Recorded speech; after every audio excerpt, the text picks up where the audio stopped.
Bem, galera, nessa segunda aula a gente vai analisar o segundo passo de um processo estratégico, que é o que a gente chama de diagnóstico estratégico. Quando a empresa está num processo de diagnóstico estratégico, seja porque ela está fazendo uma revisão ou então está apenas começando a sua empresa, ela precisa verificar todos os fatores que envolvem a sustentabilidade da sua empresa. E quando a gente fala desses fatores, a gente está falando das forças externas e das forças internas. As forças externas é tudo que está ligado ao mercado, seja ele no macroambiente ou seja ele no microambiente. O macroambiente é quando a gente está falando de forças que a gente não consegue alterar, ou seja, a gente não consegue controlar também. Como, por exemplo, a taxa de câmbio, a política macroeconômica de um governo e coisas do tipo. Já quando a gente fala do microambiente, são fatores que de alguma forma a gente consegue sim alterar, porque está relacionado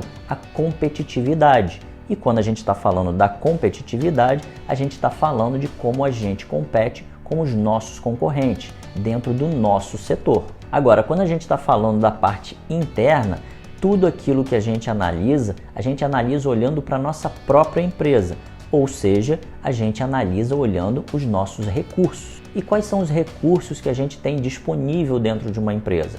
São recursos pessoal, material, financeiro, tecnológico e coisas do tipo. São esses recursos que vão permitir saber até onde eu posso chegar. Então, quando eu faço o diagnóstico de uma empresa, eu inevitavelmente começo a fazer perguntas do tipo: até onde eu posso chegar? Mas para eu responder essa pergunta, eu preciso saber a minha capacidade, ou seja, os meus recursos, a minha parte interna e também as condições de mercado que eu estou atuando, seja ela no microambiente, ou seja, no meu próprio setor, com os meus concorrentes e competidores, e também no macroambiente, que são as condições econômicas para analisar se elas estão favoráveis ou não. A ordem que a gente faz esse diagnóstico, externo e interno, ela indifere.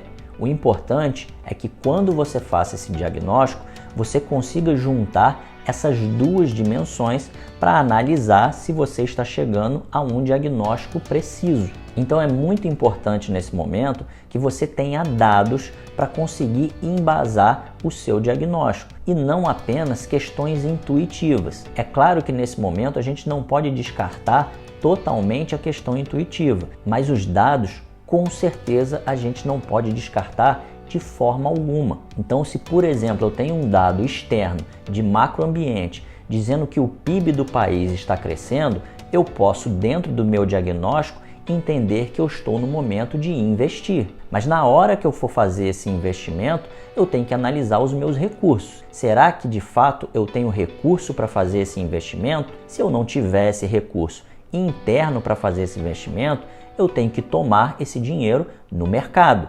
Mas ao tomar esse dinheiro no mercado, como é que está a taxa de juros do meu país? Será que ele está numa taxa de juros favorável? Se ele tiver uma taxa de juros favorável, eu vou conseguir trazer esse recurso para dentro da minha empresa e investir e acompanhar o crescimento do PIB. Então, esse diagnóstico serve para isso, para que você consiga iniciar o seu processo de tomada de decisão estratégica. Mas o grande cuidado que a gente tem que ter aqui é de não cair na armadilha de sempre inflar os nossos recursos internos e menosprezar tudo aquilo que acontece externamente. E por incrível que pareça, isso é uma coisa que acontece com bastante frequência nas empresas. Elas tendem a achar que elas têm recursos de sobra e tendem a minimizar os problemas e os desafios que acontecem externamente à organização, achando que eles vão conseguir de alguma forma controlar aquilo que eles não conseguem controlar.